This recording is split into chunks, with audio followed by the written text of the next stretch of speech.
Sa araw ng Pasko, may dalawang buhay na hindi kailanman dapat magtagpo, pero itinadhana ng isang sigaw, ng isang segundo ng tapang, at ng isang batang halos wala ng pag-aari sa mundo kundi ang konsensya niya. Ang batang iyon ay si Noo Santiago. 15 taong gulang si Noo. Payat, sunog sa araw ang balat, at halatang sanay na sa gutom.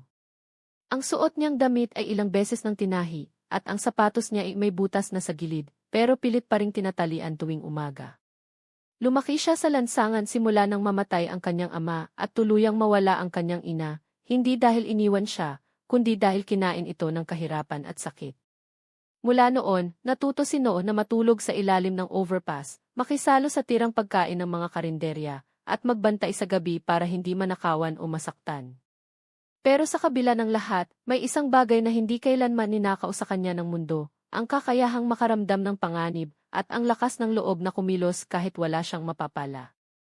Sa kabilang dulo ng lungsod, may isang lalaking nakasanayan ng hindi mapansin ang maliliit na detalye ng mundo, si Adrian Valderrama. 53 taong gulang, tahimik magsalita at bihirang umiti. Isa siyang bilyonaryo, may-ari ng malalaking kumpanya sa logistics at pagkain, pangalan na kinatatakutan sa boardroom at hinahangaan sa negosyo. Pero tuwing araw ng Pasko, may isang ritual siyang hindi alam ng karamihan. Lumalabas siya ng mag-isa, walang bodyguard, walang driver, walang plano. Isang araw lang sa isang taon na gusto niyang maramdaman kung paano maging ordinaryong tao. Hindi niya alam na sa taong iyon, ang pagiging ordinaryo niya ang halos maging dahilan ng kanyang kamatayan. Bago pa tuluyang lumalim ang kwentong ito, kung ikaw ay nakikinig ngayon at naniniwala na ang himala ay minsan dumarating sa anyo ng mga taong hindi pinapansin ng mundo, samahan mo kami. I-like mo ang kwentong ito kung naniniwala ka sa kabutihan ng puso, i-share kung may kilala kang nawawala ng pag-asa, at mag-subscribe dahil ang kwentong ito ay hindi lang tungkol sa Pasko, kundi tungkol sa isang batang walang tirahan na piniling maging bayani kahit walang nakakakita. Umaga pa lang ng araw ng Pasko ay malamig na ang hangin sa sentro ng lungsod. Ang plaza ay puno ng ilaw, may higanteng Christmas tree, may mga batang may hawak na lobo, may matatandang magkahawak kamay. May awiting pamasko na paulit-ulit, parang paalala na kahit saglit, dapat masaya ang lahat. Sa gilid ng plaza, nakaupo si Noo. Nakasandal sa pader, yakap ang maliit na backpack na naglalaman ng lahat ng ari-arian niya. Tahimik lang siyang nagmamasid. Hindi siya humihingi. Hindi siya sumisigaw. Natuto na siyang ang pagiging invisible ang minsan pinakamabisang paraan para mabuhay. Napansin niya si Adrian hindi dahil kilala niya ito, kundi dahil may kakaiba sa kilos nito. Simple ang suot, jacket, pantalon, at sapatos na mukhang bago pero walang yabang. May hawak itong paper bag ng pagkain at tumigil sa isang maliit na food stall sa gilid ng plaza. At doon nagbago ang lahat. Habang inaabot ng vendor ang pagkain kay Adrian, may isang detalyeng nakita si Noo, isang mabilis na galaw ng kamay ng lalaking nakatayo malapit sa stall, isang maliit na bote, isang patak, isang mabilis na halo. Sandali lang. Pero sapat para tumayo ang balahibo sa batok niya. Nanlaki ang mata ni Noo. Tumayo siya bigla, halos hindi na iniisip ang sarili niya. Huwag mong kainin ihin. Ang sigaw niya ay bumasag sa ingay ng plaza. Tumigil ang mga tao. Ang musika ay tila humina. At si Adrian, nakapirmi ang kutsara sa ere, ilang pulgada na lang mula sa bibig niya. Dahan-dahan niyang ibinaba ang kamay at tumingin kay Noo. Ano nang sinabi mo, kalmado pero may bigat ang boses. Lumapit si Noo, nanginginig ang tuhod pero matatag ang tingin. Huwag po, ulit niya. May naglagay po sa pagkain niyo. Parang may malamig na hangin na dumaan sa paligid. Napatingin ang vendor. May mga taong napahinto, may mga napaatras. Ano nang pinagsasabi mo, tanong ng vendor, nanginginig ang boses. Pero hindi na tumingin si Adrian dito. Nakatingin lang siya kay Noo. Sigurado ka ba? Tumango si Noo. Opo. Nakita ko po. Kanina pa po ako nagbabantay dito. Bakit? Tanong ni Adrian. Bakit mo ako binantayan? Saglit na napayuko si Noo bago sumagot. Kasi po wala kayong kasama. At sa lansangan, pag mag-isa ka, ikaw ang target. Hindi pa alam ni Adrian na ang batang nasa harap niya, walang bahay, walang pera, walang kinabukasan sa mata ng lipunan, ang siyang hahawak sa linya sa pagitan ng buhay at kamatayan niya sa araw na iyon. At habang papalapit ang mga taong mag-imbestiga, habang inaalis ang pagkain, at habang dumarami ang bulong sa paligid, unti-unting naunawaan ni Adrian na ang araw ng Pasko, na akala niyang lilipas lang ng tahimik ay magsisimula palang magbukas ng isang katotohanang hindi niya kailanman inakalang haharapin. Dahil ang pagliligtas na iyon ay may kapalit. At ang batang sumigaw ay may sariling lihim na dadalhin sa liwanag. At dito palang talaga nagsisimula ang kwento. Nanatiling nakapako ang mga mata ni Adrian Valderrama kay Noo Santiago habang unti-unting binabalot ng katahimikan ang plaza. Ang kanina'y masayang awit ng Pasko ay tila lumayo, parang nagmistulang alinggaw na lang sa likuran ng lahat. Ang mundo ay lumiit at sa gitna nito, isang bilyonaryo at isang batang walang tirahan ang magkaharap. May ebidensya ka ba? Maingat na tanong ni Adrian, hindi mapanghamon, hindi rin mapagmataas. Isa iyong tanong na karaniwang tinatanong niya sa boardroom, pero ngayon, may bigat ng buhay ang nakataya. Wala po, sagot ni Noo ng tapat. Pero hindi po ako nagsisinungaling. Tumango si Adrian, mabagal. Sa mga mata ni Noo, hindi niya nakita ang duda, kundi isang uri ng pakikinig na bihirang ibinibigay sa kanya ng mundo. Maya-maya, may dalawang lalaking nakasimpleng kasuotan ang lumapit. Hindi sila mukhang pulis, pero halata ang disiplina sa tindig at galaw. Tumabi ang isa kay Adrian at bumulong. Tumango si Adrian ng bahagya. Kunin ang pagkain, maikling utos niya. At ay secure ang lugar. Nagkagulo ang paligid, may mga taong umatras, may naglabas ng cellphone, may nagbulungan. Dinala ang pagkain sa isang lalagyan, at ang vendor ay kinausap sa gilid, namumutla, pawisan, nanginginig ang kamay. Samantala, nanatili si Noo sa kinatatayuan niya. Hindi siya umatras. Hindi rin siya umasa ng pasasalamat. Ang nasa isip niya lang, tama ba ang ginawa niya? Anong pangalan mo? Muling tanong ni Adrian. No po. May kasama ka ba? Tanong niya. Umiling si No. Mag-isa lang po. May kung anong kumurot sa dibdib ni Adrian. Maraming beses na niyang nakita ang salitang mag-isa sa mga financial report, pero ngayon, may mukha na iyon, may boses, may ginaw sa balikat. Malamig, sabi ni Adrian. May makakain ka ba mamaya? Napailing si No. Hindi ko po alam. Saglit na tumahimik si Adrian, saka nagdesisyon, isang desisyong hindi dumaan sa legal team, hindi inaprubahan ng board, at hindi pinag-isipan ng matagal. Samahan mo ako, sabi niya. Kumain tayo. Nagulat si No. Ako po. Sagot ni Adrian. Hindi bilang limos. Bilang pasasalamat. Nag-atubili ang bata. Sa lansangan, natutunan niyang ang imbitasyon ay minsan may kapalit. Pero may kung anong tahimik na katiyakan sa boses ng lalaking ito. Opo, mahina niyang sagot. Habang naglalakad sila palayo sa plaza, may dumating na mensahe sa telepono ni Adrian. Binasa niya. Humigpit ang hawak niya sa cellphone. May lason sa pagkain. Huminto siya sandali, huminga ng malalim, saka tumingin kay No, isang batang walang pangalan sa dyaryo, pero may lakas ng loob na pumigil sa kamatayan ng isang estranghero. Alam mo ba kung sino ako? Tanong ni Adrian. Umiling si No. Hindi po. At hindi rin po mahalaga. Napangiti si Adrian, bahagya. Tama ka. Hindi mahalaga kung sino ako. Ang mahalaga ay kung sino ka. Dumating sila sa isang maliit, ngunit maaliwalas na restaurant malapit sa simbahan.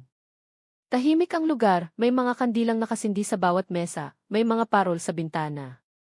Umupo si No ng dahan-dahan, parang natatakot masira ang katahimikan. Kumain ka na ba ngayong araw? Tanong ni Adrian. Hindi pa po, sagot ni No. Umorder si Adrian ng 2 mainit na pagkain at tsokolate. Nang dumating ang pagkain, napatingin si No sa umaasong sabaw at kanin, matagal na niyang hindi nararanasan ang ganitong init. Kumain ka, sabi ni Adrian. Sa unang subo pa lang, napapikit si No. Hindi dahil sa lasa lang, kundi dahil sa pakiramdam na may sandaling ligtas siyang makakain. Walang nagmamadali, walang nagtataboy. Tahimik lang si Adrian habang pinagmamasdan siya. Sa bawat gala ng bata, may naaalala siyang mukha, ang sarili niya noong bata pa, bago ang kayamanan, bago ang pader na itinayo niya sa pagitan ng sarili at mundo. Bakit mo ginawa? Tanong niya kalaunan. Ginawa ang alin po? Ang sumigaw. Ang iligtas ako. Nag-isip sandali sino. Kasi po Pasko. At kasi po tao rin kayo. Tumango si Adrian. Walang argumento roon. Walang pwedeng kontrahin. Biglang tumunog ang telepono ni Adrian. Saglit siyang nakinig at ang mukha niya ay biglang nanigas. May emergency, sabi niya matapos ibaba ang tawag. Kailangan kong umalis. Tumayo siya, saka kinuha ang isang maliit na sobre mula sa bulsa ng jacket. Inilapag niya ito sa mesa. Huwag mo itong isipin na bayad, mariin niyang sabi. At huwag mong isipin na utang mo ito. Gusto ko lang na hindi ka bumalik sa lamig ngayong gabi. Tinitigan ni Noah ang sobre, pero hindi niya agad kinuha. Hindi po ako humingi. Alam ko, sagot ni Adrian. At iyon ang dahilan kung bakit ko ito ibinibigay. Saglit na nagtagpo ang kanilang mga mata, isang bilyonaryo at isang batang walang tirahan, parehong may dalang bigat ng responsibilidad na hindi nila pinili. Babalik po ba kayo? Tanong ni Noah, halos pabulong. Huminga ng malalim si Adrian. Hahanapin kita. Umalis si Adrian, nagmamadali. Naiwan si Noah sa mesa, may mainit na pagkain sa harap niya, may sobre sa tabi ng plato, at may pangakong hindi niya alam kung tutuparin. Sa labas, patuloy na kumikislap ang mga ilaw ng Pasko. At sa gabing iyon, habang ang lungsod ay nagdiriwang, may dalawang pusong parehong naglalakbay, isang ama na haharap sa isang krisis na magpapayanig sa lahat ng alam niya, at isang batang walang tahanan na unti-unting matutuklasan na ang sigaw niya sa plaza ay simula pa lamang ng isang mas malaking pagsubok. Dahil ang katotohanan ay may kasunod. Nag-iisa si Noah sa mesa habang unti-unting lumalamig ang paligid. Ang kanin sa plato ay kalahati na lang, pero ang tsokolate sa tasa ay mainit pa rin. Hawak niya ang sobre, magaan lang sa kamay pero mabigat sa dibdib. Hindi niya ito binubuksan. Hindi dahil sa takot, kundi dahil pakiramdam niya, kapag binuksan niya iyon, baka magising siya sa isang panaginip na matagal na niyang hindi pinahintulutan ang sarili na pangarapin. Sa labas ng bintana, dumaan ang isang pamilyang may dalang regalo. May batang tumatawa, may magulang na may yakap.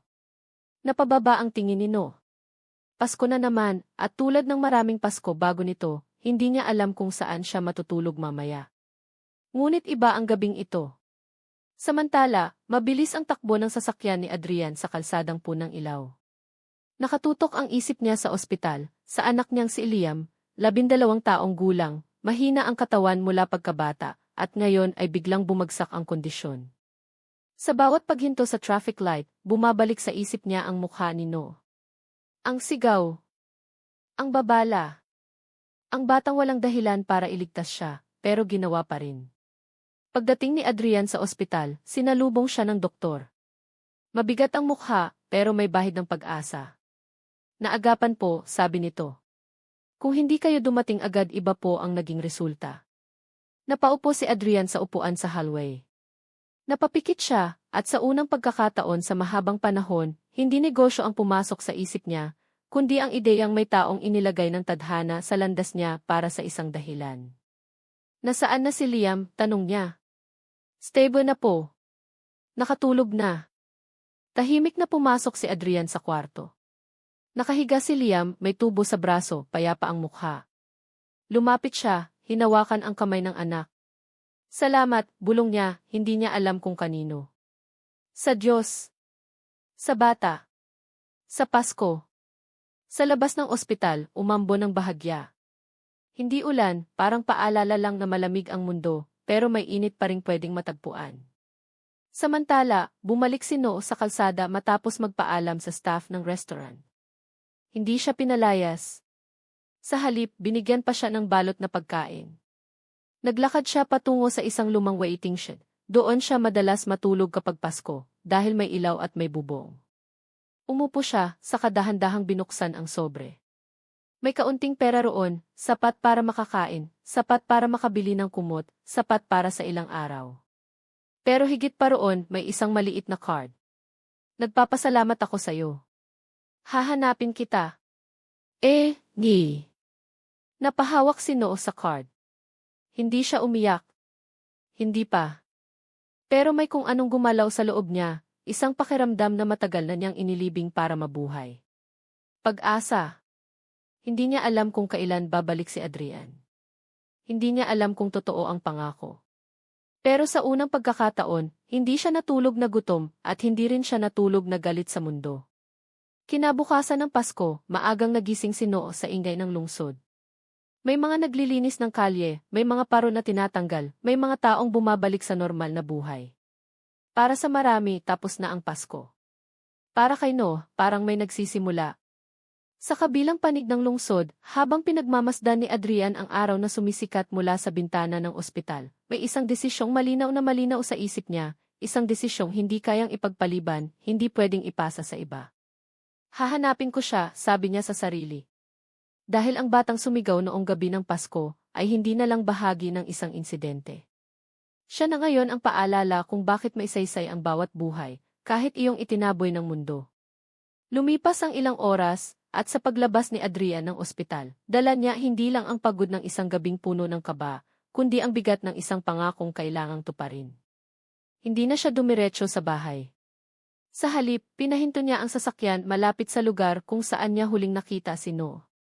Tahimik ang kalsada. Tanggal na ang karamihan sa mga ilaw ng Pasko.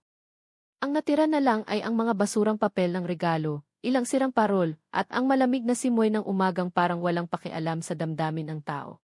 Bumaba si Adrian, iniwan ang kotse, at naglakad, isang bagay na bihira niyang gawin ng mag-isa.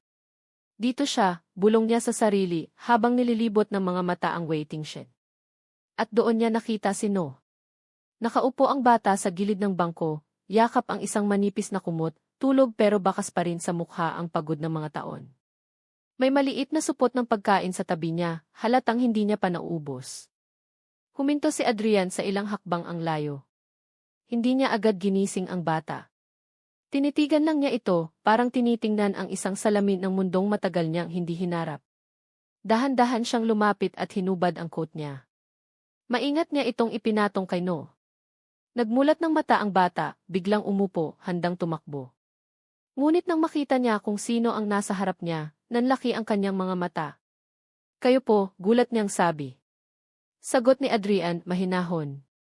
Sabi ko, hahanapin kita. Hindi makapagsalita si Noo. Hindi dahil sa takot, kundi dahil sa isang pakiramdam na matagal na niyang hindi naramdaman, may bumalik. Kamusta ka? Tanong ni Adrian. Tumango si Noo. Ayos lang po. Salamat sa lahat. Umupo si Adrian sa tabi niya, hindi iniintindi ang lamig ng bakal. Gusto kong magpasalamat ng maayos, sabi niya. Kung hindi dahil sa'yo, hindi ko alam kung ano nang nangyari. Tahimik na nakinig si Noo. Hindi siya marunong tumanggap ng papuri. Sa lansangan, ang mabuting gawa ay bihirang kilalanin, mas madalas, pinaghihinalaan.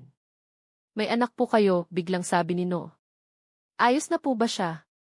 Napatingin si Adrian sa kanya, nagulat. Sagot niya. Stable na siya.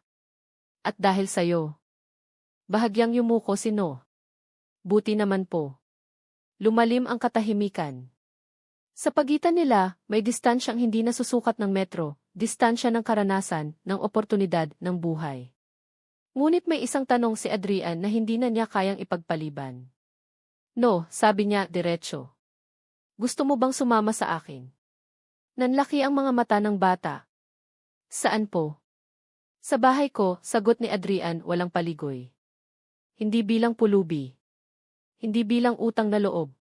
Kundi bilang bata na may karapatang matulog ng may bubong, kumain ng hindi nagmamadali at magising ng hindi natatakot. Nanigas si Noo. Tumayo siya agad, umatras ng isang hakbang. Hindi po ako pwedeng umasa, sabi niya, nanginginig ang boses. Sanay na po akong maiiwan. Tumayo rin si Adrian pero hindi siya lumapit. Hindi kita pipilitin, sabi niya. Pero gusto kong malaman mo, mailugar ka. Hindi dahil iniligtas mo ako. Kundi dahil tao ka. Tahimik na tumulo ang luha ni Noo. Mabilis niyang pinunasan, galit sa sarili. Paano po kung magbago ang isip niyo? Huminga ng malalim si Adrian. Araw-araw nagbabago ang isip ng tao, sagot niya. Pero may mga desisyong hindi ko na gustong baguhin. Isa na ito. Matagal bago sumagot si Noo. Tumingin siya sa kalsada, sa waiting shed, sa kumot, sa supot ng pagkain, sa mundong kinilala niya bilang tahanan. Pagkatapos, tumingin siya kay Adrian. Isang gabi lang po, sabi niya. Kung pwede. Ngumiti si Adrian. Hindi malaki. Hindi palabas. Isang gabi, ulit niya. At sa simpleng kasunduang iyon, nagsimula ang isang paglalakbay na hindi kayang sukatin ng oras, isang paglalakbay ng tiwala, takot, at unti-unting paghilom. Habang papalayo sila sa waiting shed, hindi alam ni Noah kung ano ang naghihintay sa kanya. At hindi rin alam ni Adrian kung paano niya haharapin ang mga tanong, ang opinyon ng mundo, at ang sarili niyang mga multo. Ngunit pareho nilang alam ang isang bagay. Ang gabi ng Pasko ay tapos na. Pero ang himalang nagsimula roon ay ngayon palang haharap sa tunay na pagsubok. Tahimik ang biyahe papunta sa bahay ni Adrian. Sa loob ng sasakyan, si Noah ay nakaupo sa dulo ng upuan, mahigpit ang hawak sa lumang bag na tanging pag-aari niya. Sa bawat ilaw ng kalsadang kanilang dinaraanan, parang may bahagi ng kanyang nakaraan na unti-unting iniiwan, pero may takot din na baka panaginip lang ang lahat ng ito. Hindi nagsasalita si Adrian. Ayaw niyang sirain ang katahimikan. Alam niyang ang katahimikang iyon ay hindi kawalan ng salita, kundi pahinga, isang bagay na bihirang maranasan ng batang nasa tabi niya. Pagdating nila sa isang malawak ngunit hindi palalong bahay, huminto ang sasakyan. Walang ingranding gate na bumukas, walang mga ilaw na sumabog sa liwanag. Tahimik lang. Simple. Parang sadyang itinago ang yaman sa likod ng katahimikan. Dito ka muna, sabi ni Adrian habang bumababa. Walang kailangang gawin. Walang kailangang patunayan. Dahan-dahang bumaba si Noah. Napatigil siya sa paglakad, napatingala sa bahay. Hindi siya sanay sa ganitong katahimikan, walang sigawan, walang busina, walang takot na may manggigising sa kanya sa gitna ng gabi. Pagpasok nila, sinalubong sila ng amoy ng kahoy at bagong linis na sahig. May mga larawang nakasabit sa dingding, isang batang lalaki na may ngiting pilit ngunit puno ng tapang. Napahinto si Noah. Siya ang anak ko, sabi ni Adrian, napansin ang tingin ng bata. Si Daniel. Kamukha po ninyo, sagot ni Noah, mahina. Mumiti si Adrian, bahagya. Mas matapang siya kaysa sa akin. Isang kasambahay ang lumapit, halatang nagulat pero walang sinabi. Isang tingin lang ni Adrian ang sapat. Tumango ito at umalis. May kwartong bakante, sabi ni Adrian. Malinis. Mainit ang tubig. May pagkain kung gutom ka pa. Nag-atubili si Noah. Pwede po bang dito muna ako? Tanong niya, itinuro ang sofa. Isang gabi lang po, sabi ko. Hindi pinilit ni Adrian. Kung saan ka komportable. Lumipas ang ilang minuto. Tahimik si Noah sa sofa, balot ng kumot. Ang mga mata niya ay pilit na nananatiling bukas, parang takot na kapag ipinikit niya, mawawala ang lahat. Sa kusina, nakatayo si Adrian, hawak ang isang tasa ng kape na hindi niya iniinom. Sa unang pagkakataon matapos ang maraming taon, may batang natutulog sa bahay niya, isang batang hindi niya anak, ngunit parang may inilagay ang tadhana sa gitna ng kanilang buhay. Hindi nagtagal, bumukas ang pinto ng isang silid. Lumabas ang isang babae, ang nurse ni Daniel. Gising po siya, sabi nito. Hinahanap po kayo. Agad na tumango si Adrian. Lumapit siya sa sofa at marahang nagsalita. No, pupuntahan ko lang ang anak ko. Sandali lang. Tumango ang bata, kalahating tulog. Sige po. Sa loob ng silid, nakita ni Adrian si Daniel, nakahiga, maputla pero gising ang mga mata. Papa, mahina nitong sabi. Sino po yung batang kasama niyo? Umupo si Adrian sa tabi ng kama. Isang kaibigan, sagot niya. Niligtas niya si Papa kanina. Bahagyang nagliwanag ang mga mata ni Daniel. Talaga po? Sagot ni Adrian. At gusto kong makilala mo siya kapag handa ka na. Ngumiti si Daniel. Papa, masaya po ba siya? Napaisip si Adrian. Hindi ko pa alam, sagot niya ng tapat. Pero sana maging masaya siya balang araw. Sa labas ng silid, si Noah ay muling napadilat. Narinig niya ang bahagi ng usapan. Hindi niya sinasadya. Ngunit sa unang pagkakataon, may isang tanong na pumasok sa isip niya, paano kung may lugar talaga siya sa mundong ito? Hindi niya alam ang sagot. Ang alam lang niya, sa gabing iyon, sa ilalim ng isang bubong na hindi niya inakala, natulog siya ng walang takot. At sa pagsikat ng araw kinabukasan, magsisimulang masubok hindi lang ang tiwala ni No, kundi ang paninindigan ni Adrian laban sa mundong matagal nang humuhusga kung sino lang ang karapat-dapat mahalin. At doon palalalim ang kwento. Pagsikat ng araw, dahan-dahang pumasok ang liwanag sa sala. Nagising si No sa kakaibang pakiramdam, hindi dahil sa ingay ng kalsada o sa lamig ng semento, kundi sa init ng araw na tumatama sa kanyang mukha. Ilang segundo siyang nakatitig sa kisame, parang sinusubukang alalahanin kung nasaan siya. Nang makita niya ang malinis na kortina at ang kumot na maayos na nakabalot sa kanya, saka bumalik ang alaala ng gabing lumipas. Bumangon siya agad, kinapa ang lumang bag sa tabi niya. Nandoon pa rin. Huminga siya ng malalim, parang gumaan ang dibdib. Dahan-dahan siyang tumayo, naglakad palapit sa bintana, at sumilip sa labas. May hardin. May mga ibong kumakanta. Tahimik. Isang mundong hindi niya nakasanayan. Sa kusina, naroon si Adrian, nakasuot ng simpleng damit, nagtitimpla ng kape. Nang mapansin niya si Noo sa pintuan, hindi siya nagulat, parang matagal na niya itong inaasahan.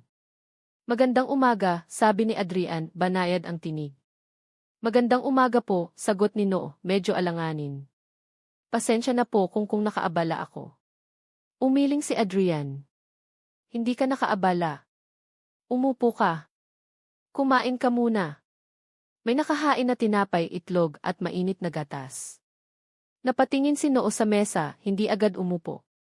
Sanay siyang kumain ng mabilis, palihim, handang tumakbo anumang oras. Pero dito, walang nagmamadali. Dahan-dahan siyang umupo.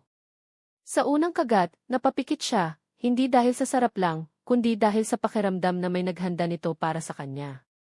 Tahimik lang si Adrian, hinayaan ang bata na kumain sa sarili niyang bilis. May pasok ka ba sa paaralan? Tanong ni Adrian matapos ang ilang sandali. Napahinto si No. Umiling siya. Hindi po. Matagal na. Tumango si Adrian, parang inaasahan ang sagot. Gusto mo bang bumalik? Hindi agad sumagot si No. Tinitigan niya ang baso ng gatas, ang sariling refleksyon na bahagyang nanginginig. Hindi ko po alam kung kaya ko, sabi niya sa wakas. Sanay na po akong mag-isa. Hindi pinilit ni Adrian. Hindi mo kailangang magdesisyon ngayon, sagot niya. Isa lang itong tanong. At may oras ka. Mula sa hallway, may marahang tunog ng wheelchair. Lumitaw si Daniel, tinutulak ng nurse. Nang makita niya si No, huminto siya. Ikaw po yung kaibigan ni Papa, tanong ni Daniel, may ngiting mahina pero tapat. Tumayo agad si No, parang nahuli sa maling lugar. Opo. Pasensya na po. Ngumiti si Daniel. Salamat po, bigla nitong sabi. Napatigil si No. Sa ano po? Kay Papa, sagot ni Daniel. Sabi niya, niligtas mo raw po siya. Hindi alam ni No ang sasabihin.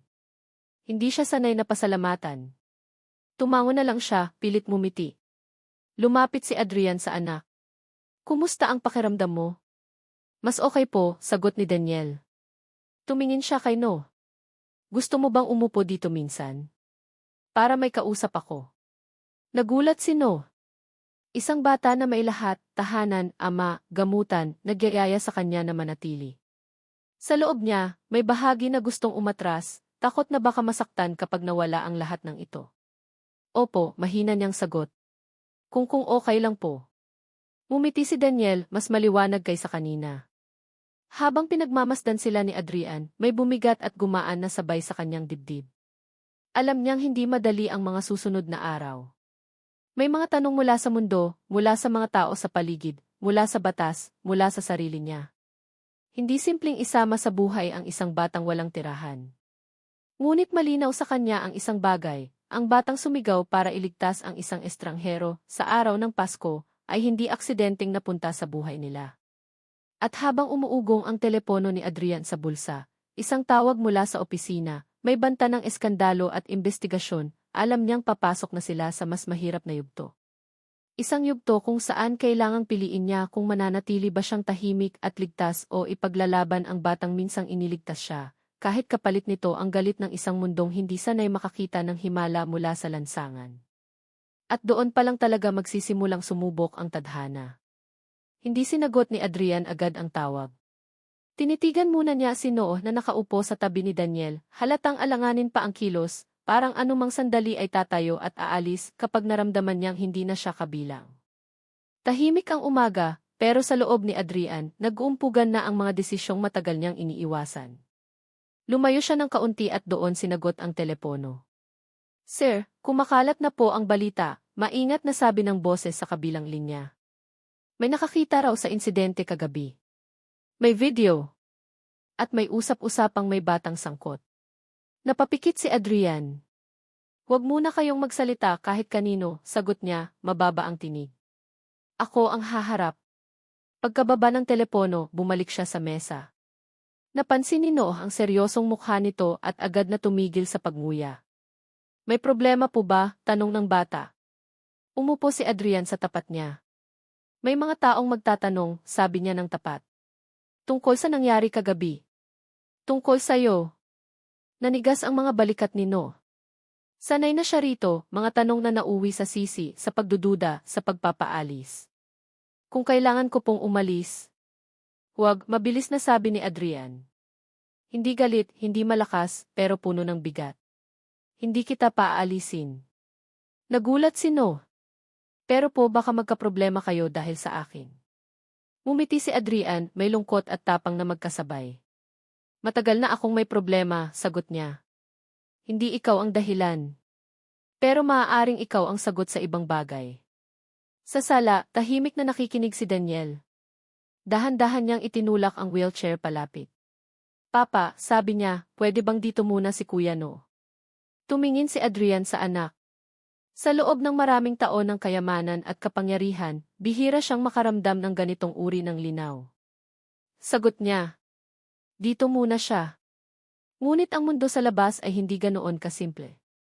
Bandang tanghali, may humintong sasakyan sa labas ng bahay. 2 tao ang bumaba, maayos ang bihis, may dalang folder. Social workers. May nag-report na raw tungkol sa isang batang walang tirahan na nakita sa insidente kagabi. Kinabahan si Noah nang makita sila. Kusang lumapit siya sa pinto, handang sumama, handang bumalik sa lansangan kung iyon ang kailangan para hindi madamay ang iba. Ngunit hinawakan ni Adrian ang balikat niya. Manatili ka rito, mahinahon niyang sabi. Ako ang kakausap. Mahaba ang usapan. Mga tanong tungkol sa pangalan ni Noah, edad, saan galing, may kamag-anak pa ba? Sinagot ni Noah ang lahat ng tapat, kahit masakit. Ang pagkawala ng ina. Ang ama na hindi na umuwi. Ang mga gabing natutulog siya sa ilalim ng tulay, nakikinig sa ingay ng mundo na parang walang pakialam kung magising pa siya kinabukasan. Tahimik ang sala matapos umalis ang mga bisita. Hindi po ako galit kung kailangan niyo po akong ipaampon sa iba, biglang sabi ni Noah, halos pabulong. Alam ko pong hindi niyo responsibilidad. Tumayo si Adrian at humarap sa kanya. Makinig ka sa akin, sabi niya, diretso ang tingin. Wala akong balak na itulak ka palayo. Pero hindi rin kita kukunin ang hindi tama ang proseso. Ayokong maramdaman mo na parang kinuha ka lang at pinalitan ang isang kulungan ng isa pa. Napaluha si Noah. Hindi dahil sa sakit, kundi dahil sa unang pagkakataon, may taong nagsalita sa kanya na parang maihalaga ang nararamdaman niya. Sa sumunod na mga araw, unti-unting nagbago ang ritmo ng buhay.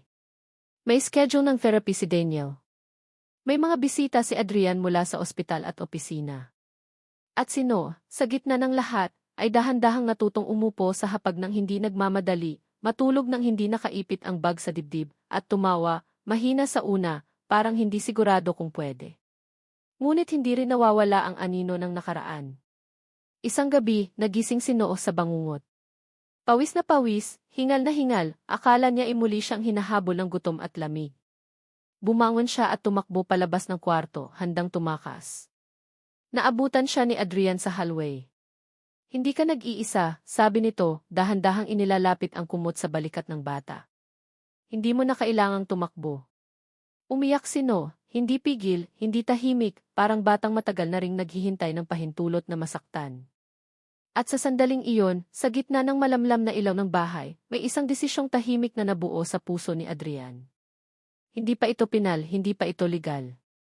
Pero malinaw. Ang batang minsang nagligtas sa kanya sa araw ng Pasko, ay unti-unti na ring nagliligtas sa kanya mula sa buhay na puno ng pera ngunit kulang sa tunay na kahulugan. At sa labas, patuloy ang pag-ikot ng mundo, mga balitang paparating, mga taong kokontra, mga pagsubok na hindi pa nila nakikita. Ngunit sa loob ng bahay na iyon, nagsisimula ng mabuo ang isang bagay na matagal nang nawala sa kanila pareho, isang tahanan. Dumating ang gabi ng Pasko ng tahimik ngunit puno ng kakaibang liwanag. Sa loob ng bahay, hindi enggrande ang handa, walang engrandeng bisita, walang press, walang palabas. Isang simpleng mesa lamang, may mainit na pagkain, kandilang marahang kumikislap at 3 taong magkatabi. Si Daniel ang unang nagsalita habang hawak ang maliit na kampana. Papa, sabi niya, may ngiting puno ng pag-asa, ito na po yung pinakamasayang Pasko ko. Napatingin si Adrian sa anak, saka kay No. Ang batang minsang walang tirahan, ngayon ay tahimik na nakaupo, may suot na simpleng damit, ngunit ang mga mata, hindi na puno ng takot. May kaba pa rin. Pero may liwanag na rin. Alam mo, dahan-dahang sabi ni Adrian, noong akala ko na wala na ang lahat sa akin doon pala may ibibigay ang Diyos na hindi ko inaasahan. Tumango si No, hindi makapagsalita. Mahigpit niyang hawak ang maliit na regalo sa kamay, isang simpleng relo. Hindi mahal, pero para sa kanya, ito ang unang bagay na ibinigay ng may pagmamahal, hindi awa. Lumapit si Adrian at inilapag ang kamay sa balikat ng bata. Hindi ko alam kung saan pa tayo dadalhin ng bukas, sabi niya, pero kung papayag ka gusto kong sabay nating harapin. Napaluha si No at tumango. Opo, mahina niyang sagot. Salamat po. Sa labas ng bintana, maririnig ang mga batang kumakanta, ang mga kampanang tumutunog, at ang lungsod na kahit pagod, ay patuloy na umaasang may kabutihang darating. Sa gabing iyon, walang bilyonaryo. Walang batang pulubi. 3 tao lamang na pinagtagpo ng isang sigaw, isang kabutihan, at isang araw ng Pasko. At habang sabay-sabay silang tumingin sa liwanag ng mga parol sa labas, iisang mensahe ang bumalot sa kanilang mga puso. Merry Christmas!